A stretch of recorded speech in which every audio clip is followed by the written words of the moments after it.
সৃষ্টিকর্তার কাছে সেই মানুষই সবচেয়ে প্রিয় যে অন্যের জীবনের জন্য নিজের সুখ বিসর্জন দিতে পারে। সুখী, তোমার পরীক্ষা শেষ, তোমার ধৈর্য আর ভালোবাসা জয়ী হয়েছে। হরিণটি তার শিং দিয়ে সুখীর গলা স্পর্শ করে। একটি সোনালী আভা সুখীর শরীরে মিশে যায়। সাথে সাথে সুখীর কুঁড়ে ঘরটি সুন্দর এক অট্টালিকায় পরিণত হয় এবং তার উঠোন ধান্য ও প্রাচুর্যে ভরে ওঠে।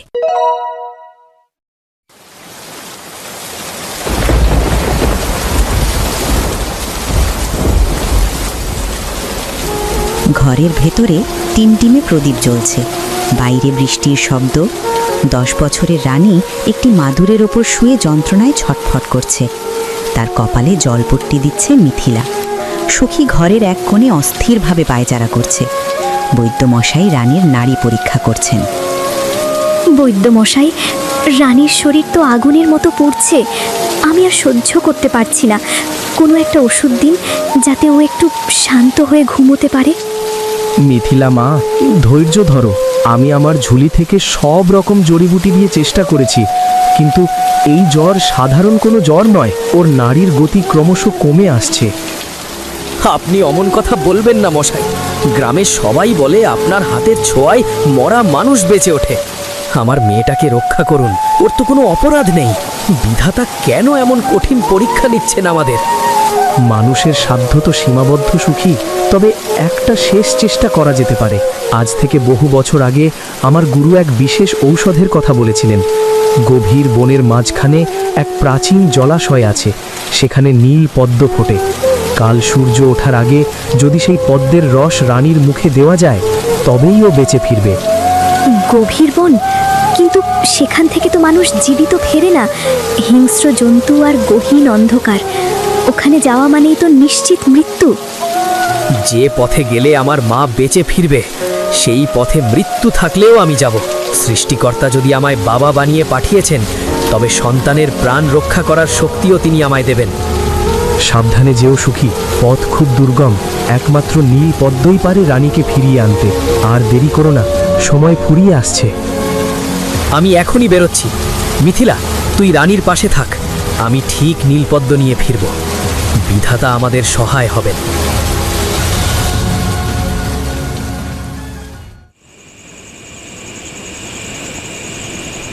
সুখী একটি পুরনো চাদর গায়ে জড়িয়ে মশালটি শক্ত করে ধরার চেষ্টা করছে।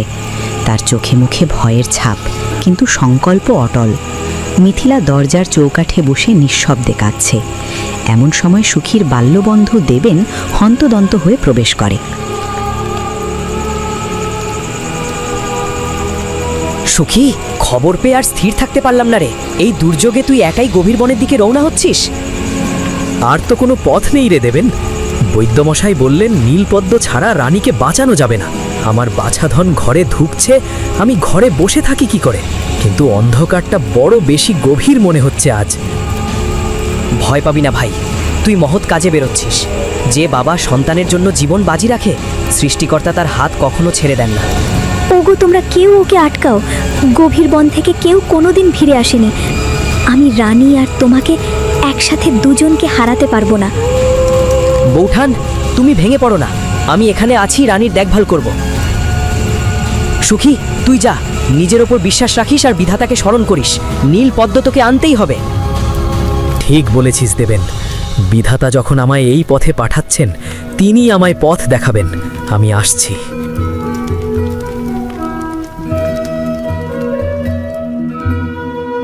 সুখীর বাড়ির ঠিক পেছন দিকে একটা বড় গাছের আড়ালে লুকিয়ে সব দেখছিল মহেশ। তার মুখে এক দুষ্টু হাসি ফুটে ওঠে। যা সুখী, মরার পথেই যা। নীল পদ্ম তো দূরের কথা, ওই বনের রাক্ষসরা তোকে ছিঁড়ে খাবে। তুই একবার শেষ হয়ে গেলেই তোর ওই উর্বর জমিটা আমি দখল করে নেব। লোকে জানবে তুই বনের পশুদের পেটে গেছিস, আর আমি হব গ্রামের সবচেয়ে প্রভাবশালী। বিধাতা তোকে মারার সুযোগ করে দিয়েছেন, আমি সেটা নষ্ট হতে দেব না। বনের প্রবেশপথে সুখী জুতো পায়ে এগিয়ে চলছে। হঠাৎ ঝোপের আড়াল থেকে মহেশ বেরিয়ে আসে। তার মুখে কৃত্রিম উদ্বেগের ছাপ। আরে সুখী, কোথায় যাচ্ছিস এই অসময়ে? বনের সোজা পথটা তো ধসে বন্ধ হয়ে গেছে। ওদিকে গেলে আর ফিরতে পারবি না। নীল পদ্ম চাইলে বাম দিকের ওই অন্ধকার সংকীর্ণ পথটা ধর, ওটাই আসল রাস্তা। বলছিস কি মহেশ? বৈদ্যমশাই তো সোজা যাওয়ার কথা বলেছিলেন। তিনি বুড়ো মানুষ, অনেকদিন বনে যান না। আমি কালই দেখে এসেছি। যা, দেরি করিস না, দেরি হলে রানীকে আর বাঁচাতে পারবি না। সুখী বিভ্রান্ত হয়ে মহেশের বলা ভুল পথে পা বাড়ায়। মহেশ আড়ালে পৈশাচিক হাসে এবং দ্রুত গ্রামের মোড়ল দেবাশিস বাবুর বাড়ির দিকে ছোটে। মোড়ল দেবাশিস বাবু তামাক খাচ্ছিলেন। দেবেন সেখানে বসে চিন্তিত মুখে রানীর কথা বলছিল। মহেশ হন্তদন্ত হয়ে ভেতরে ঢোকে। মোড়ল মশাই, সর্বনাশ হয়ে গেছে। সুখী পাগল হয়ে গেছে। ও বনের সেই নিষিদ্ধ এলাকায় ঢুকে পড়েছে যেখানকার গাছপালা ছোঁয়া বারণ। ও নাকি কি সব অশুভ শক্তিকে তুষ্ট করতে গেছে। কি বলছো মহেশ? আমাদের পূর্বপুরুষরা বলে গেছেন ওই এলাকায় কেউ ঢুকলে পুরো গ্রামে মহামারী নামবে। সুখী এমন কাজ করতে পারে না। মোড়ল মশাই, মহেশ মিথ্যে বলছে। সুখী শুধু ওর মেয়ের প্রাণ বাঁচাতে নীলপদ্ম খুঁজতে গেছে। ও কোনো অশুভ কাজ করতে পারে না। আপনি দেবেনের কথা বিশ্বাস করবেন না মোড়ল মশাই। আমি নিজের চোখে ওকে নিষিদ্ধ সীমানা পার হতে দেখেছি। ও যদি ওখান থেকে কিছু নিয়ে ফেরে তবে আমাদের সবার অমঙ্গল হবে। সৃষ্টিকর্তা আমাদের ক্ষমা করবেন না। এখনই ওকে আটকাতে লোক পাঠান। যদি মহেশের কথা সত্যি হয় তবে তো গ্রামের স্বার্থে আমাকে কঠোর হতে হবে। বিধাতা জানেন সত্য কি। দেবেন, তুমি আমার সঙ্গে চলো। আমাদের বনের মুখে গিয়ে দেখতে হবে সুখী আসলে কোন পথে গেছে।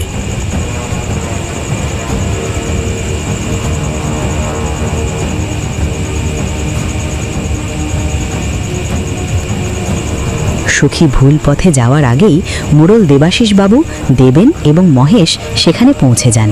মশালের আলোয় সবার মুখ গম্ভীর। সুখী অবাক হয়ে দাঁড়িয়ে পড়ে। থামো সুখী। মহেশ অভিযোগ করেছে তুমি গ্রামের নিয়ম ভেঙে নিষিদ্ধ এলাকায় প্রবেশ করছো। তুমি কি জানো না এতে পুরো গ্রামের উপর অমঙ্গল নেমে আসতে পারে?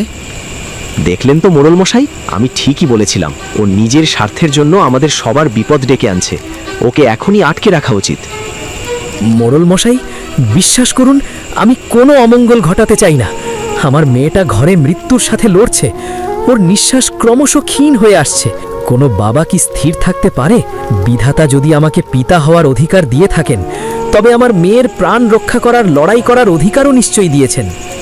মোড়ল মশাই, সুখী কোনোদিন কারোর ক্ষতি করেনি। ও শুধু নীলপদ্ম খুঁজতে যাচ্ছে। মহেশ ওকে ভুল বুঝিয়ে বাধা দেওয়ার চেষ্টা করছে। মোড়ল মশাই, গ্রামের মানুষের অমঙ্গল আমি চাই না। যদি নীলপদ্ম আনতে গিয়ে আমার মৃত্যুও হয় আমি রাজি। শুধু একবার অনুমতি দিন। একজন বাবার আকুতি কি আপনাদের নিয়ম কানুনের চেয়েও ছোট? সৃষ্টিকর্তা কি দয়া এবং ভালোবাসাকে সবার উপরে স্থান দেননি? মহেশ, হিংসা মানুষের চোখ অন্ধ করে দেয়, কিন্তু একজন পিতার চোখের জল কখনো মিথ্যে হয় না। সুখী, তোমার সাহস আর সন্তানের প্রতি এই অকৃত্রিম ভালোবাসা দেখে আমি মুগ্ধ। কোনো নিয়মই একজন পিতার কর্তব্যের চেয়ে বড় হতে পারে না। কিন্তু মোড়ল মশাই, গ্রামের নিয়ম। চুপ করো মহেশ। নিয়ম মানুষের মঙ্গলের জন্য, কারো প্রাণ কেড়ে নেওয়ার জন্য নয়। যাও সুখী, আমি তোমাকে অনুমতি দিচ্ছি। তোমার সততা আর নিষ্ঠাই তোমার বর্ম হবে। সৃষ্টিকর্তা বা সেই পরম বিধাতা যেন তোমার সহায় হন। তুমি রানীকে সুস্থ করে নিয়ে ফিরে এসো। আপনাদের আশীর্বাদ আর বিধাতার করুণাই আমার একমাত্র ভরসা। বনের দৃশ্যপট ক্রমশ রহস্যময় হয়ে উঠছে। বড় বড় গাছের ডালপালাগুলো যেন নিথর হাত বাড়িয়ে দাঁড়িয়ে আছে। ঝিঝি পোকার ডাক আর নাম না জানা বন্য পাখিদের অদ্ভুত চিৎকার নিস্তব্ধতা ভেঙে দিচ্ছে। কুয়াশার চাদরে ঢাকা চারপাশ। সুখী হাতে মশাল নিয়ে সাবধানে পা ফেলছে, কিন্তু তার ক্লান্ত শরীর আর সায় দিচ্ছে না। আর পারছি না। চারপাশটা কেমন বদলে যাচ্ছে। এই তো কিছুক্ষণ আগে জোনাকিদের আলো দেখছিলাম, এখন সব কেমন স্থির। মনে হচ্ছে বনের গাছগুলোও আমার পরীক্ষা নিচ্ছে। কিন্তু হার মানলে চলবে না। রানী আমার অপেক্ষায় পথ চেয়ে বসে আছে।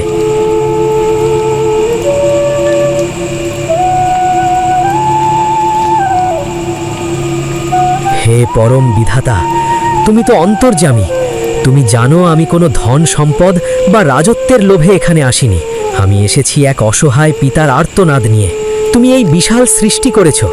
এই বনের প্রতিটি লতা পাতায় তোমার প্রাণ বিদ্যমান।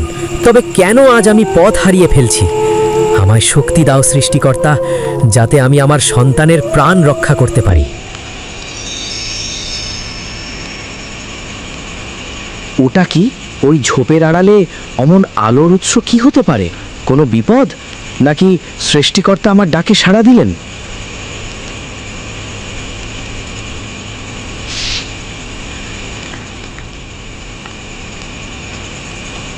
ঝোপের আড়াল থেকে তীব্র এক রূপলি আলো বেরিয়ে আসে। সুখী হাত দিয়ে চোখ আড়াল করে দাঁড়িয়ে থাকে। ধীরে ধীরে আলোটা সহনীয় হয়ে এলে সুখী দেখতে পায় তার সামনে দাঁড়িয়ে আছে এক অপরূপ সুন্দর হরিণ। হরিণটির গায়ের রং দুধে আলতা, আর তার সুদীর্ঘ শিংগুলো থেকে হীরের মতো উজ্জ্বল জ্যোতি বিচ্ছুরিত হচ্ছে। এ আমি কি দেখছি? এ কি স্বপ্ন নাকি সত্য? এমন অদ্ভুত সুন্দর প্রাণী তো আমি কখনো দেখিনি। হে বিধাতা, এ কি তোমারই কোনো দূত? ভয় পেও না সুখী, আমি এই বনের রক্ষক। বহু যুগ ধরে আমি এখানে আছি। তোমার অন্তরের আরতি আমায় এখানে টেনে এনেছে। আপনি আপনি কথা বলতে পারেন? আপনি আমার নাম জানেন? সৃষ্টিকর্তার এই সৃষ্টিতে অসাধ্য বলে কিছু নেই। আমি জানি তোমার কন্যা রানী মৃত্যু শয্যায়। আমি এও জানি নীল পদ্মের খোঁজে তুমি তোমার জীবন বাজি রেখে এই গভীর অরণ্যে এসেছো। তবে আপনি আমার শেষ ভরসা। দয়া করুন, বৈদ্যমশাই বলেছেন নীল পদ্মের রস ছাড়া আমার মা বাঁচবে না। আমাকে পথ দেখিয়ে দিন। পথ আমি জানি সুখী। ওই পাহাড়ের পাদদেশে যে স্বচ্ছ সরোবর আছে, সেখানেই নীলপদ্ম ফোটে। কিন্তু মনে রেখো, ওই ওষুধের শক্তি অত্যন্ত পবিত্র। তা অর্জন করতে হলে তোমাকে এক কঠিন পরীক্ষা দিতে হবে। প্রকৃতি এবং বিধাতার নিয়ম অনুযায়ী কিছু পেতে হলে তার সমান মূল্যবান কিছু ত্যাগ করতে হয়। আমি প্রস্তুত। আমার জীবন চাইলে আমি তাও দিতে পারি। শুধু আমার মেয়েটাকে সুস্থ করে দিন। জীবন নয় সুখী, আমি তোমার থেকে অন্য কিছু চাইব। এমন এক জিনিস যা তোমার খুব প্রিয়। তুমি কি সেই ত্যাগের জন্য প্রস্তুত? ভালো করে ভেবে উত্তর দাও, কারণ একবার কথা দিলে আর ফেরানো যাবে না। সন্তানের প্রাণের চেয়ে বড় প্রিয় আর কিছু নেই আমার কাছে। আপনি যা চাইবেন আমি তাই দেব। আমি কথা দিচ্ছি। তবে তাই হোক, আমার সঙ্গে এসো।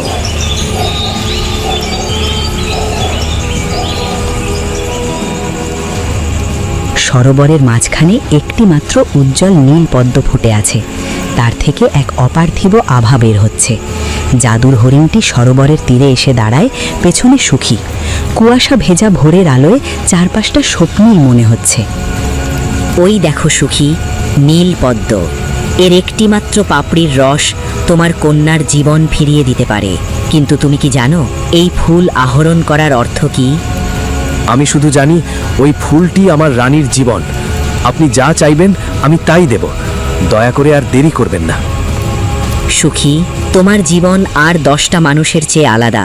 তোমার কণ্ঠে এক অদ্ভুত জাদু আছে।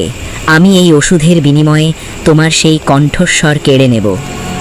আমার কণ্ঠস্বর? আমি কি আর কোনো দিন কথা বলতে পারবো না? না, সারা জীবনের জন্য তুমি নির্বাক হয়ে যাবে। তুমি তোমার আদরের কন্যাকে আর কোনোদিন মা বলে ডাকতে পারবে না। ভেবে দেখো সুখী, কথা না বলতে পারা এক জীবন্ত মৃত্যুর সমান। তুমি কি সত্যিই নীল পদ্মের জন্য এই মহান ত্যাগ করতে প্রস্তুত? আমার কণ্ঠ দিয়ে আমি কি করব যদি আমার মেয়েটাই না থাকে? তার হাসি মুখ দেখার জন্য আমি চিরকাল নীরব থাকতে রাজি আছি। বিধাতা আমায় কথা বলার শক্তি দিয়েছিলেন মানুষের সেবা করতে। আজ সেই শক্তি বিসর্জন দিয়ে যদি আমার সন্তানের জীবন বাঁচে, তবে এর চেয়ে বড় সার্থকতা আর কি হতে পারে? আমি রাজি। তোমার এই নিঃস্বার্থ ভালোবাসা ইতিহাসে লেখা থাকবে। যাও, পদ্মটি ছিঁড়ে নাও।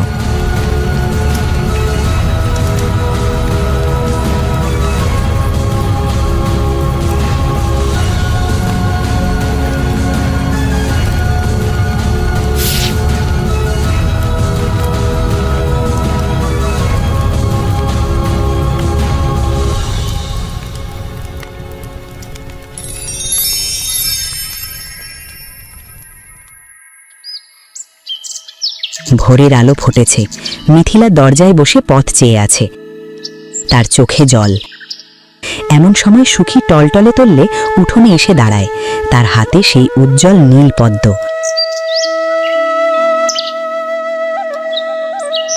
ওগো, তুমি ফিরেছ? আমি জানতাম তুমি ঠিক ফিরবে।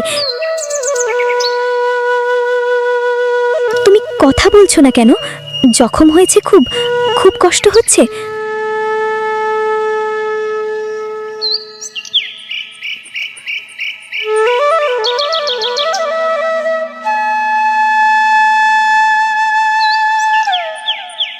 মা, বাবা, আমাকে একটু জল দেবে? মা আমার, তুই সুস্থ হয়ে গেছিস? দেখ, তোর বাবা তোর জন্য জাদুর ফুল এনেছে। ওগো, দেখেছো, আমাদের রানী কথা বলছে। তুমি ওকে ডাকো, ও তোমাকেও খুঁজছে। ওগো, তোমার কি হয়েছে? কেন তুমি পাথরের মতো চুপ করে আছো? একটা কথা বলো।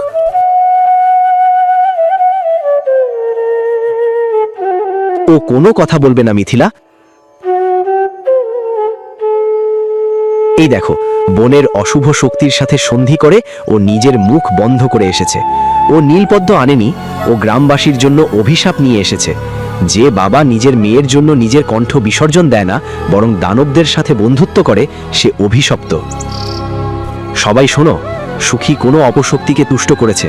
ও এখন আমাদের সবার বিপদ ডেকে আনবে। ও কথা বলতে পারছে না মানেই বিধাতা ওর ওপর অসন্তুষ্ট হয়েছেন। ওকে গ্রাম থেকে বের করে দেওয়া উচিত।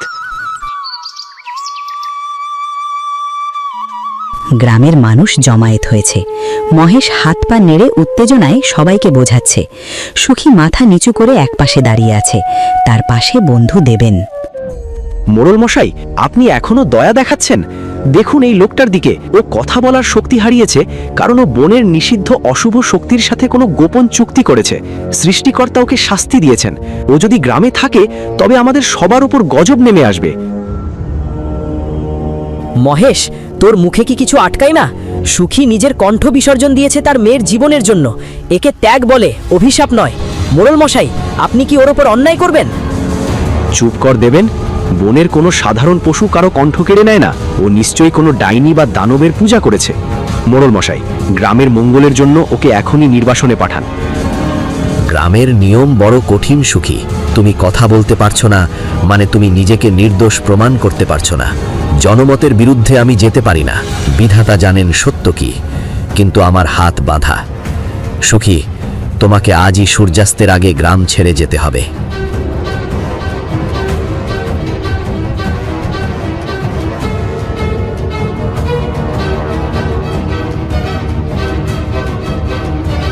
এ কি অলৌকিক দৃশ্য!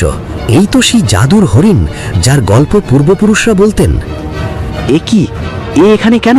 ও কি সুখীকে ধ্বংস করতে এসেছে? পুরো গ্রাম নিস্তব্ধ। জাদুর হরিণের শিং থেকে বিচ্ছুরিত আলোয় মহেশের মুখ ফ্যাকাশে হয়ে গেছে। হরিণটি মানুষের গলায় গম্ভীর স্বরে কথা বলে ওঠে। গ্রামবাসীরা, অজ্ঞতা আর হিংসার বশবর্তী হয়ে তোমরা এক মহৎ মানুষকে অপমান করছো।